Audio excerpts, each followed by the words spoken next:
कराची में 9 जुलाई तक वक्फे से बारिश की पेशगोई कर दी गई है।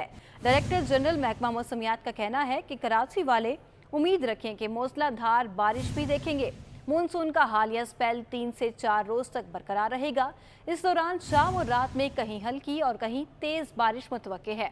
मजीद तफसीलात जानते हैं आदिया नाज से। जी आदिया, आगाह कीजिए शहर कायद के मौसम से। बिल्कुल कुफर टूटा खुदा खुदा करके गुज़िश्ता रोज़ शहर कायद में बादल बिराखिर बरस ही गए और आज के हवाले से क्या प्रेडिक्शन है, चीफ मेट्रोलॉजिस्ट सरदार सरफराज हमारे साथ मौजूद हैं। सरदार साहब, आज भी बारिश है कराची में और फिर ये सिलसिला कितने दिन तक रहेगा? देखिए, आज भी इम्कान है शाम में बिल्डअप होकर, दिन में तो कुछ हीटिंग वीटिंग से इसको सपोर्ट मिलती है। असल में जो हवाओं की जिसे कहते हैं सर्कुलेशन, वो मौजूद है कराची के जनूब में, समंदर में मौजूद है, तो उसका इन्फ्लुएंस कुछ ना कुछ साहिल पे आएगा और हल्की से दरमियानी बारिश आज भी हो सकती है शाम में या रात में। और अगले 3-4 दिन तक ये सिलसिला रहेगा जब तक कि वो सर्कुलेशन इधर मौजूद रहेगी समंदर में कराची के जनूब में। तो इसी तरह शाम में चांसेस हुआ करेंगे, कहीं पर लाइट रेन और कहीं पर मॉडरेट रेन, और किसी इक्का दुक्का जगह पे थोड़ी देर के लिए तेज़ शावर्स, तेज़ स्पेल भी हो सकता है। लेकिन उसके साथ साथ ज़ाहिर है बिल्डअप की वजह से ना लाइटनिंग या थंडर वंडर के साथ। ठीक हो गया। अच्छा सर, ये बताएगा ईद के हवाले से क्या देख रहे हैं कराची वाले? ईद पर क्या बारिश होगी या फिर मौसम ऐसा ही रहेगा? देखिए, 9 तारीख तक तो ये है ये सिलसिला, जैसे मैंने बताया ना आपको कि सुबह में मौसम इस तरह खुल जाया करेगा और दोपहर के बाद फिर चांसेस बना करेंगे बिल्कुल आफ्टरनून में, फिर इवनिंग में और अर्ली नाइट में इसके चांसेस हुआ करेंगे। तो 9 तक तो है ये सिलसिला। 10 तारीख को ईद होगी तो 10 को कुछ देखिए उसको हम अभी वाच कर रहे हैं, लेकिन फ़िलहाल उसका कोई इतना इम्कान नहीं लग रहा कि ईद का दिन आपका गीला गुजरे। जी। अच्छा सर, हमारे देखने वाले अमूमन ये समझते हैं कि शायद महकमा मौसमियात ने ये प्रेडिक्शन कर दी है तो ये तो बस 100% दुरुस्त होगी, और अगर नहीं हुई तो ब्लेम महकमा मौसमियात पे डाल दिया जाता है। देखें जी, इन्होंने कहा था बादल बरसेंगे और अब नहीं बरसे, तो इस हवाले से आप क्या? देखिए, प्रिडिक्शन लफ्ज़ पे ही लोगों को गौर करना चाहिए। फोरकास्ट या prediction, forecast is a forecast, prediction is prediction, यानी इट डजंट मीन कि 100% वही चीज़ होनी है। एटमॉस्फेरिक साइंस बड़ी एक तरह से ना कम्प्लेक्स साइंस है। ये इस तरह है कि नॉट लाइक मैथमेटिक्स के 2+2 ऑलवेज मेक्स 4। ये कभी कभी 2 जमा 2 5 हो जाते हैं, कभी कभी 2 जमा 2 3 होते हैं। ठीक है, बहुत शुक्रिया सर। बिल्कुल आपने देखा, बताया जा रहा है कि तकरीबन 2 से 3 रोज़ तक शहर कायद में जो है वो बारिश होती रहेगी, कहीं कहीं हल्की होगी, कहीं तेज़ हो जाएगी। तो ये जो सिलसिला कल शुरू हुआ था ये आइंदा 4 रोज़ तक जारी रहेगा। अगला स्पेल कब आएगा ये कहना कबल अज़ वक्त होगा। गुज़िश्ता रोज़ होने वाली बरसात के बाद मवेशी मंडी में भी पानी की निकासी ना की जा सकी। मंडी में बरसाती पानी और कीचड़ ताहाल मौजूद है, जिसकी वजह से व्यापारियों और ख़रीदारों को भी मुश्किलात का सामना करना पड़ रहा है। इसी हवाले से तफसीलात हासिल करते हैं अपने नुमाइंदे जुनेद फिरोज से, जो इस वक्त मवेशी मंडी में मौजूद हैं। जुनेद, आगाह कीजिए, मसाइल का सदेबाब हो पाया या नहीं? कराची में लोड शेडिंग की सूरत हाल संगीन हो गई है। मुख्तलिफ इलाकों में लोड शेडिंग का दौरानिया 14 घंटे तक जा पहुंचा है कि इलेक्ट्रिक का शॉर्टफॉल 400 मेगावाट तक जा पहुंचा। मुस्तस्ना इलाकों में दिन में 3 बार 1.5 घंटे की लोड शेडिंग की जा रही है। मज़ीद तफसीलात हासिल करते हैं इस हवाले से अपने नुमाइंदे हबीब खान से। हबीब, बताइएगा कौन कौन से इलाके हैं जो लोड शेडिंग से अभी भी मुतासर हैं? शहर में इस वक्त भी बदतरीन लोड शेडिंग का सिलसिला जो है वो बरकरार है और रात गए जो कि इलेक्ट्रिक की जानिब से दावा किया गया था कि शहर में लोड शेडिंग नहीं की जाएगी, लेकिन उसके बावजूद मुख्तलिफ इलाकों में जो है वो इस वक्त बंदिश का सामना है। रात के औकात में बिलखुसूस अगर बात करें तो गुलिस्तान जौहर और इसके साथ साथ अगर लियारी, बल्दिया टाउन और कोरंगी और जेल चौरंगी के इलाकों के हवाले से बात करें तो रात में मुख्तलिफ औकात कार में जो है वहाँ पर कई घंटे की जो है वो बंदिश की जा रही है, जो सुबह तक ये सिलसिला जारी रखा जा रहा है। के इलेक्ट्रिक काम की जानिब से इस वक्त अगर बात करें तो ये बताया जा रहा है कि 2800 और 2850 मेगावाट के दरमियान जो बिजली की सप्लाई है वो शहर में इस वक्त जारी है। 1000 मेगावाट जो है वो इस वक्त, जबकि NTDC से जो है वो सिस्टम में शामिल किए जा रहे हैं। इसके बावजूद शहर में जो है वो लोड शेडिंग का सिलसिला जारी है। इस वक्त शहर में कोई भी इलाका ऐसा नहीं जो कि लोड शेडिंग से मुस्तस्ना हो। तमाम तर इलाकों के हवाले से के इलेक्ट्रिक के जानिब से शेड्यूल जारी किया गया है, जिसमें 3 घंटे का शेड्यूल है, लेकिन इसके बावजूद उन इलाकों में भी गैर एलानी तौर पर 6 से 8 घंटे तक की जो है वो लोड शेडिंग की जा रही है। जबकि अगर मुख्तलिफ इलाकों के हवाले से बात करें, जो हाई लॉसेज एरियाज़ कहलाते हैं, वहाँ पर इस वक्त जो है तकरीबन 12 से 15 घंटे की जो लोड शेडिंग है एलानिया और गैर एलानिया की जा रही है। और शहरियों की जानिब से यही मौक़िफ़ है कि कराची शहर में इस वक्त सख्त गर्मी है। बारिशों की पेशगोई के बावजूद कराची में इस वक्त गर्मी का जो मौसम है वो बरकरार है। और इस मौसम में अगर लोड शेडिंग जो है वो शहरियों के लिए बाइस तकलीफ़ बन रही है। और कि इलेक्ट्रिक के हवाले से शहरियों का सिर्फ यही कहना है कि हुकूमत कराची जो इलेक्ट्रिक सप्लाई कंपनी है उसको इस चीज़ का पाबंद बनाए कि कराची में जो फीली निज़ाम है उसमें बेहतरी लाई जाए। जी, बहुत शुक्रिया आपका हबीब। 5 माह से तनख्वाहों से महरूम अब्बासी शहीद अस्पताल के डॉक्टर सराबा एहतजाज हैं। अस्पताल के 214 हाउस ऑफिसर्स की तनख्वाह 45,000 रुपये मुकर्रर की गई थी। आपको मज़ीद तफसीलात से भी आगाह करते हैं अपने नुमाइंदे इरफान अब्बासी के तवस्सुत से। जी इरफान, आगाह कीजिएगा। जी बिल्कुल, ये अब्बासी शहीद हॉस्पिटल के 214 डॉक्टर हैं जो गुज़िश्ता 5 माह से इनको सैलरी अदा नहीं की गई हैं। पहले इन्होंने अस्पताल इंतज़ामिया से मुलाकात की, उसके बाद ये बकौल इनके KMC बिल्डिंग भी गए, लेकिन अभी तक इनकी जो सैलरी का इशू है वो हल नहीं किया गया, जिसके बायस ये काफ़ी ज़्यादा माली मुश्किलात का शिकार हो गए। मेरे साथ कुछ डॉक्टर्स मौजूद हैं, इनसे बात करेंगे। कितना अर्सा हो गया आपकी सैलरी नहीं आई है? इंतज़ामिया से आपकी कोई बात हुई है? MC साहब की इस हवाले से आपकी कोई बात हुई थी? तो हम लोग बेसिकली यहाँ पे 17 फरवरी से यहाँ पे काम कर रहे हैं। हम लोगों को यहाँ पे 1 साल की कॉन्ट्रैक्ट पे हम लोगों को रखा गया था और हम लोगों का जो है पर मंथ सैलरी हम लोग की आनी थी। अभी ये तकरीबन 5 महीने मुकम्मल होने को, अभी हमारी सैलरी कोई नामो निशान नहीं है। हम लोगों ने पहले हम बहुत ज़ाहिर बात काम हम कर रहे हैं, काम में कोई हमने खलल पैदा नहीं की है। फिर हम लोग बीच में हम लोग ने मैंने यहाँ बात की, हमको बोला गया, बहुत दफ़ा बोला गया अभी आ जाएगी सैलरी, अगले हफ्ते, उसके अगले हफ्ते आ जाएगी, नहीं आई। आप बताइएगा कि ये जो डॉक्टर्स हैं अब्बासी शहीद अस्पताल के, अगर इनको सैलरी नहीं दी जा सकती तो आइंदा का लाएमल आपका क्या होगा? आइंदा का लाएमल अभी हमने यही सोचा है कि पहले हम जो है इस बात की मतलब प्रूफ लेंगे कि हमारे बिल आइदर प्रिंट हुए भी हैं कि नहीं हुए हैं। फर्स्टली हम कंफर्म करेंगे अपने डायरेक्टर से, उसके बाद हम KMC ऑफिस जाके मालूम करेंगे कि हमारा बिल प्रिंटिंग में आया भी है कि नहीं आया। And if not up till now तो हम लोग बिल्कुल यहाँ का काम रोक देंगे। बिल्कुल जी, बहालत मजबूरी फिर काम रोक दिया जाएगा, ऐसा कहना है अब्बासी शहीद अस्पताल को। और ये तकरीबन 214 डॉक्टर्स हैं, गुज़िश्ता 5 माह से इनको अभी तक सैलरी अदा नहीं की गई है, जिसके बायस ये काफ़ी ज़्यादा मुश्किलात का शिकार हो गए हैं। इससे पहले भी हमने देखा था कि जो नर्सिंग थी उन्होंने KMC बिल्डिंग के सामने एहतजाज किया था, उनके मुतालबात मान लिए गए थे, उनकी जो मराद थी वो उनको दे दी गई थी। लेकिन ज़रूरत इस बात की है कि जो डॉक्टर अब्बासी शहीद अस्पताल के अंदर दिन रात काम करते हैं, इनकी बहुत शुक्रिया इरफान आपका। ट्रैफिक पुलिस एहलकारों का अंदरूनी सिंध तबादलों का मामला। ट्रैफिक पुलिस के कई एहलकारों की ईद से कबल तनख्वाह रोके जाने का इंकशाफ हुआ है। ट्रैफिक पुलिस एहलकार ईद से कबल तनख्वाह रुकने पर परेशान हो गए हैं। एहलकार तनख्वाह के हसूल दफातर के चक्कर लगाने पर मजबूर हो गए हैं। आपको बता रहे हैं ट्रैफिक पुलिस पर एहलकारों के अंदरून सिंध तबादलों का ये मामला है। इस हवाले से तफसीलात हासिल करते हैं अपने नुमाइंदे सऊद बिन मुर्तज़ा से। सऊद, बताइएगा कि क्यों जारी नहीं की जा रही इनको तनख्वाहें? इस हवाले से महकमे का क्या मौक़िफ़ है? जी बिल्कुल, देखें, ये ट्रैफिक पुलिस के एहलकारों की एक बड़ी तादाद को जो है अंदरून सिंध मुख्तलिफ रेंजेस में तबादले किए गए थे, लेकिन वहाँ पर जो इनको परेशानी का सामना करना पड़ रहा है, उनका कहना है कि उनकी तनख्वाहें रोक ली गई हैं। यहाँ जो DIG ट्रैफिक ऑफिस है उनकी जानिब से उनको ये कहा गया है कि उनकी LPCs जो है मुतल्लिका रेंजेस में भेज दी गई हैं, लेकिन जब वहाँ पर ये लोग मालूम कर रहे हैं तो उनको ये कहा जा रहा है कि अभी तक इनके जो LPCs हैं वो नहीं आई हैं और जो अब ड्यूटी कराची में कर रहे हैं तो उनकी ड्यूटी कराची ही देगा। एक ट्रैफिक पुलिस एहलकार से हमने बात की, उसका कहना है कि ईद सर्वर है और अब तक जो है तनख्वाह नहीं दी गई है। और ट्रैफिक पुलिस के जो मुतल्लिका हुकाम है उनका ये कहना है कि जहाँ पर तबादले कर दिए गए हैं वहाँ के अकाउंटेंट की अब ये जिम्मेदारी बनती है कि इनकी LPCs को चेक करे और इनकी तनख्वाहें जो है जारी की जाएं। लेकिन इस दोनों तरफ की कशमकश में जो एहलकार है वो पिस गए क्योंकि उनकी सैलरी जो है दोनों तरफ से रुक चुकी है और अब इसकी वजह से उनको काफ़ी मुश्किलात का सामना करना पड़ रहा है। जी, बहुत शुक्रिया आपका सऊद बिन मुर्तज़ा। ट्रैफिक पुलिस एहलकारों ने इस हवाले से क्या कहा है, आइए आपको सुनवाते हैं। अस्सलाम वालेकुम जनाब IGP साहब सिंध एंड DIGP साहब ट्रैफिक। सर, हम लोगों की तमाम LPCयाँ चली गई हैं अपने अपने ज़िलों में। 1 महीने से लेकर हम लोगों की तनख्वाहें बंद हैं, हमारी जेब में अभी खाने के पैसे भी नहीं हैं, तो हम क्या करेंगे सर? अभी टोकन मनी के चक्कर में यहाँ से तो इन्होंने LPCयाँ हमारी भेज दी हैं ताकि इन जवानों को टोकन मनी ना दी जाए, इस वजह से हमारी तमाम एलपीसीयों की कापियाँ उधर भेज दी अपने अपने ज़िलों में।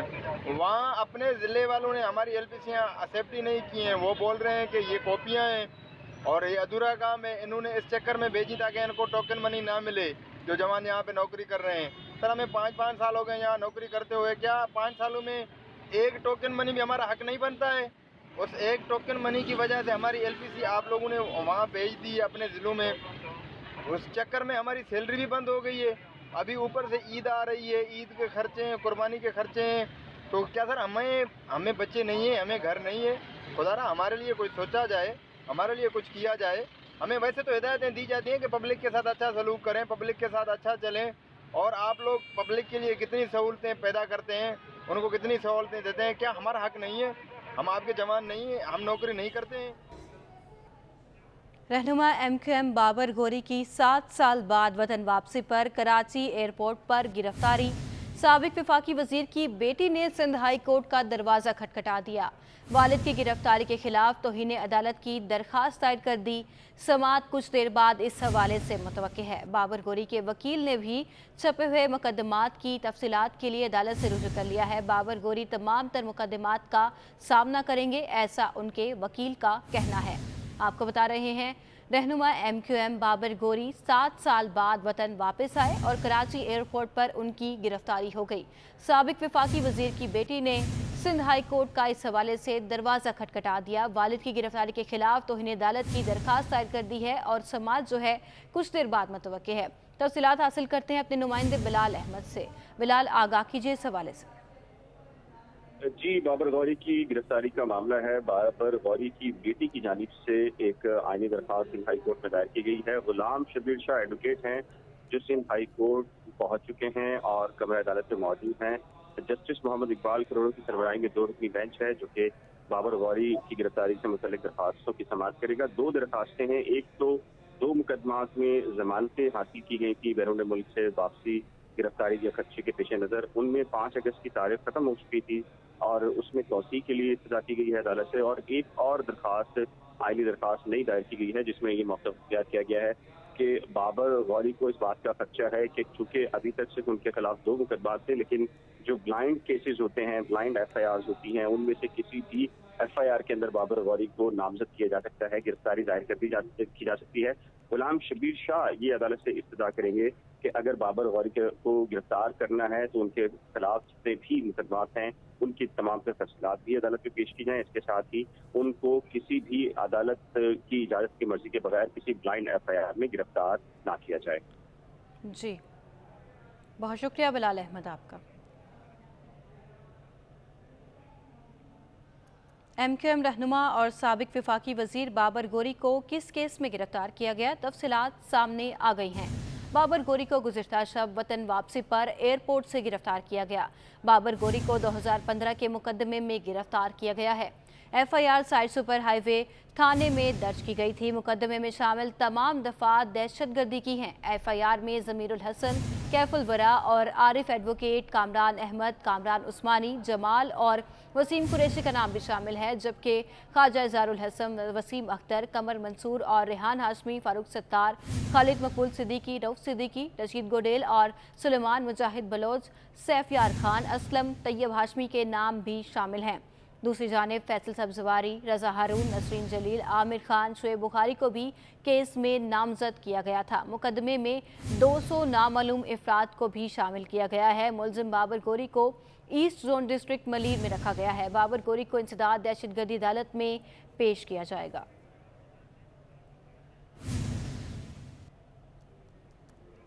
इसी हवाले से बात कर लेते हैं अपने नुमाइंदे मुमताज़ जमाली से। मुमताज़, आगाह कीजिए बाबर गोरी केस के बारे में। देखें जी, इस वक्त मैं मौजूद हूँ एहतसाब अदालत कराची के बाहर। बाबर गौरी को जो है रात के पुलिस ने अपनी हिरासत में लिया था और गिरफ्तार किया था। अब इतला ये है कि बाबर गौरी को जो है साइड सुपर हाईवे पुलिस ने जो है गिरफ्तार किया था। इतला ये आ रहे हैं कि उनको जो है इश्ताल अंगेज़ तकारीर में सहूलतकारी के इल्ज़ाम में गिरफ्तार किया था, जिस पर जो है आज उनको इंसदाद दहशतगर्दी अदालत में मुतवक्का तौर पर जो है पेश किया जा सकता है। लेकिन साथ ही साथ उन पर यह भी इल्ज़ाम है कि KPT में जो करप्शन का भी इल्ज़ाम था, जिसमें अदालत ने उनको बाद में इश्तिहारी भी करार दिया था, और वो भी उस पर जो है रेफरेंस का वो भी रेफरेंस चल रहा है, और साथ साथ उन्होंने इस रेफरेंस पर जो है अपनी ट्रांजैक्टिव जो जमानत होती है वो हाईकोर्ट से ले रखी है। इस वक्त इतला ये आ रहे हैं कि साइड सुपर हाईवे की पुलिस ने जो है उनको इश्तियाल अंगेज तकारीरी में सहूलतकारी के मुकदमे में जो है वो गिरफ्तार किया है। अब देखना यह है कि उनको इंसदाद दहशतगर्दी की अदालत में पहुंचा देते हैं या एहतसाजी में पेश करते हैं। जी, बहुत शुक्रिया मुमताज़ आपका। दुआए ज़हरा के मुबैना अगवा के केस में गिरफ्तार निकाह खां गुलाम मुस्तफ़ा और गवाह असकर ने एडिशनल डिस्ट्रिक्ट एंड सेशन जज शर्की में जमानत की दरख्वास्त दायर कर दी। अदालत ने दरख्वास्त जमानत पर समाअत 7 जुलाई को मुकर्रर कर दी है। निकाह खां गुलाम मुस्तफ़ा और गवाह असकर अदालती रिमांड पर जेल में हैं। दरखास्त गुजार के मुताबिक पुलिस की जानिब से केस का C क्लास चालान पेश किया गया है। पुलिस ने हमें मुकदमे से डिस्चार्ज करने की इस्तदा कर रखी है। अदालत से इस्तदा है कि दरखास्त जमानत मंजूर की जाए। महकमा तरक्की और मनसूबा बंदी और सर्विसेज जनरल एडमिनिस्ट्रेशन ने बल्दियाती इलेक्शन में ड्यूटी करने से साफ इनकार कर दिया है। दोनों महकमों ने सूबाई इलेक्शन कमिश्नर को खत इरसाल कर दिया। सेक्शन ऑफिसर 5 रबिया सैयद ने दस्तखत से इरसाल खत की कॉपी सिटी 21 ने हासिल कर ली है। खत में दोनों महकमों ने कराची और हैदराबाद में ड्यूटी करने से इनकार कर दिया है। खत के मुताबिक दोनों महकमों के मुलाजमीन में इलेक्शन ड्यूटी नहीं करेंगे। इलेक्शन ड्यूटी करने से दोनों महकमों का काम मुतासर होता है और काम मुतासर होने नहीं दे सकते। खत में मजीद कहा गया कि दोनों महकमों को अपना काम करने दिया जाए और दीगर महकमों की मदद हासिल की जाए।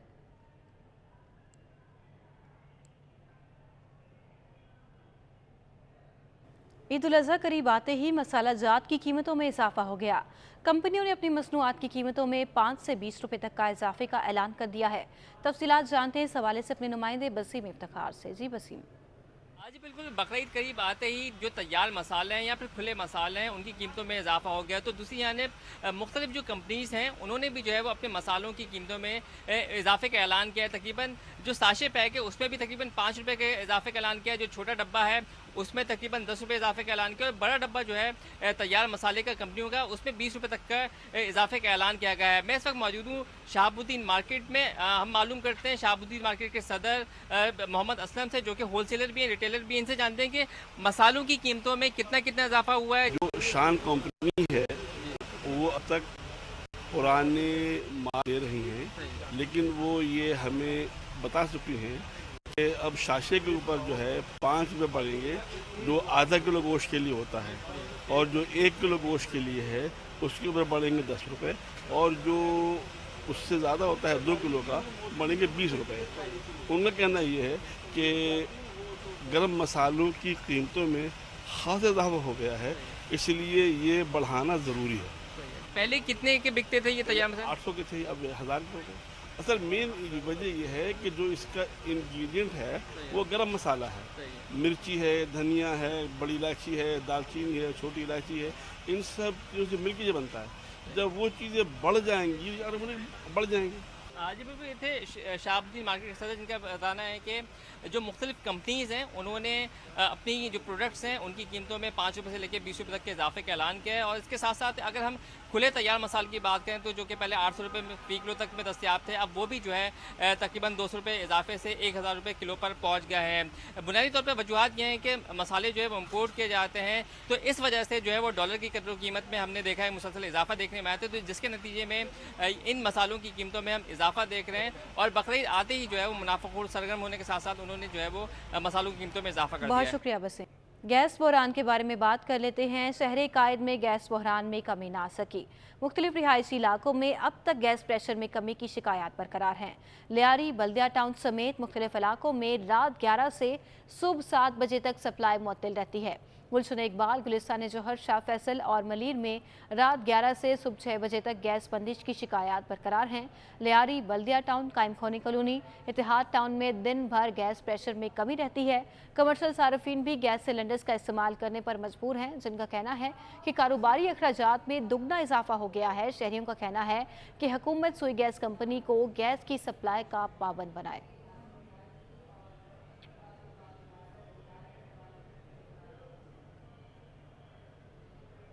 सिंध हुकूमत ने महकमा पब्लिक हेल्थ इंजीनियरिंग और देही तरक्की में तरक्कियों के मुंतज़िर ग्रेड 16 के 6 ज़िला प्लानिंग अफसरान को ग्रेड 17 में असिस्टेंट डायरेक्टर के ओहदों पर तरक्कियां दे दी हैं। सूबाई हुकूमत की जानिब से अफसरान की तरक्कियों का नोटिफिकेशन जारी कर दिया गया। महकमा पब्लिक हेल्थ इंजीनियरिंग और देही तरक्की के नोटिफिकेशन के मुताबिक तरक्कियां पाने वाले अफसरान देही तरक्की डिविजनल प्लानिंग अफसर के तौर पर काम करेंगे। तरक्कियां पाने वालों में गुलाम हुसैन उन्नड़, इमरान अहमद मेमन, सैयद जावेद सजाद, अजीज़ुर रहमान, नूर अली बुज़दार और खादिम हुसैन शाह शामिल हैं। बिजली की मुसलसल कीमत बढ़ने पर हर कोई परेशान है। Korangi association of trade and industry के सदर सलमान असलम का कहना है कि इलेक्ट्रिक को सिर्फ महंगी RLNG मिलने की वजह से बिजली की कीमत बढ़ रही है। उन्होंने हुकूमत से अपील की है कि इलेक्ट्रिक को कुदरती गैस भी सप्लाई की जाए ताकि फ्यूल की कास्ट कम हो सके और आवाम पर बोझ भी कम हो। मज़ीद तफसीलात जानेंगे इस हवाले से अशरफ खान से। जी अशरफ। जी देखा जाए बिजली का बिल अगर देखते हैं तो शहरी भी परेशान है, सनतकार भी परेशान है। बिजली क्यों इतनी महंगी हो रही है हम जानते हैं। कार्टी के सदर जो हैं मोहम्मद सलमान साहब मौजूद हैं। सर क्या वजूहत हैं, क्यों इतनी महंगी हो रही है? देखिए जी, बिजली महंगी होने की मेजर जो रीज़न है वो कराची को उसका due share of natural gas नहीं दी जा रही, और जो शॉर्टफॉल है वो बड़ा क्लियरली हम मल्टीपल फोरम्स पे बोलते रहे हैं कि ये शॉर्टफॉल जो कराची का ड्यू राइट है वो उसको दिया जाए। आज के इलेक्ट्रिक जो देखिए नेचुरल गैस की जो प्राइसिंग है वो 837 रुपीज़ MMCDF के हिसाब से चलती है। RLNG हमें 4,600 रुपये पे पड़ रही है। अच्छा, अब वजह यह है कि नेचुरल गैस जब आप के इलेक्ट्रिक को नहीं देंगे तो के इलेक्ट्रिक के पास कोई सेकंड ऑप्शन नहीं रहेगी कि वो प्राइस जो 4,600 रुपये 600 की है वो कंज्यूमर को पास ऑन करे, जो फ्यूल एडजस्टमेंट प्राइस की मद में इस दफ़ा पास ऑन हो रही है। आज जुलाई का बिल देखेंगे तो 31 रुपये 25 पैसे पे आएगा, आगे 35 रुपये पे अगस्त का बिल जाएगा। और अगर ये नहीं चेंज किया गया, मुझे डर इस बात का है कि हम फ्यूल एडजस्टमेंट की मद में अगस्त के अंदर 40 रुपये यूनिट दे रहे होंगे।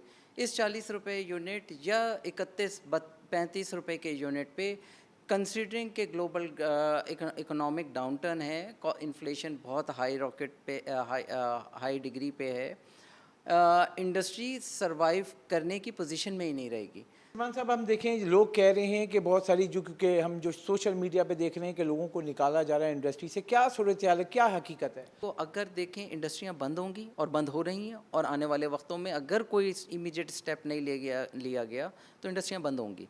इंडस्ट्रियां बंद होंगी तो आपकी अनएम्प्लॉयमेंट जनरेट होगी। अनएम्प्लॉयमेंट पे आप जितना भी लॉ इन्फोर्समेंट कर लें, जब लोगों के घर में खाने पीने को नहीं होगा, मैं और आप अपनी जेब के पैसे भी उनको देंगे तो वो कहाँ से आएंगे वो पैसे? तो इसके लिए खुदारा स्टेक होल्डर से रिक्वेस्ट है, इसको प्रॉपरली देखना पड़ेगा। स्टेट बैंक के साथ बैठे हैं, SME सेक्टर ख़त्म हो रहा है, बिल्कुल उन कैश फ्लो क्रंच आ चुका हुआ है, लोग सरवाइव नहीं कर पा रहे हैं। इसके ऊपर बहुत सीरियसली देखना पड़ेगा। जैसे कि आपने सुना, Korangi association of trade industry ने बड़ा मुतालबा किया कि हुकूमत फौरी तौर पर फोकस करे, जो कॉस्ट ऑफ डूइंग बिजनेस मुसलसल बढ़ रही है और के इलेक्ट्रिक को जो कुदरती गैस नहीं मिल रही है उसकी वजह से जो RLNG से जो गैस बिजली बनाई जा रही है उससे उसकी कीमत मुसलसल इजाफा हो रहा है। जी अब आपको बताएं, स्टॉक मार्केट में कारोबार के आगाज़ पर उतार चढ़ाव जारी है। 100 इंडेक्स में 77 पॉइंट्स कमी से 41,270 पॉइंट्स की सतह पर आ गया है। कारोबार के आगाज़ पर मार्केट में 109 पॉइंट्स तक इजाफा देखा गया था। मज़ीद तफसीलात जानेंगे हबीब खान से। हबीब, आगाह कीजिए बाजार हिस्स की तफसीलात से। बिल्कुल, देखें आज कारोबारी हफ्ते का दूसरा रोज है और स्टॉक मार्केट में अगर इस वक्त की बात करें तो मार्केट 88 पॉइंट्स कमी से 40,259 पॉइंट की सतह पर जो है इस वक्त ट्रेड कर रही है। और कारोबार का जब आगाज हुआ था तो मार्केट में कारोबार के दौरान 110 पॉइंट तक का जो है वो इजाफा देखा गया था और मार्केट में आज ज़्यादा से ज़्यादा जो है वो 41,458 की सतह जो है वो रिकॉर्ड की गई। इस वक्त माहिरीन की जानिब से ये बताया जा रहा है कि सरमायाकार थोड़े से मोहतात हैं और ईद की छुट्टियों से कबल ये आखिरी हफ्ता है तो थोड़ी सी प्रॉफिट टेकिंग का सिलसिला जो है वो देखा जा रहा है। जी बहुत शुक्रिया हबीब आपका।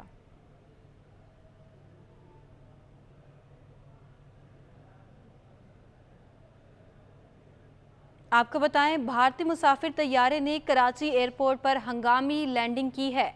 बोइंग 737 में फनी खराबी पैदा हुई है। तैयारे के कप्तान ने कंट्रोल टावर से राबता किया और कराची एयरपोर्ट पर इमरजेंसी लैंडिंग की इजाज़त तलब की। इजाज़त मिलने पर तैयारे को बाहिफाजत उतार लिया गया।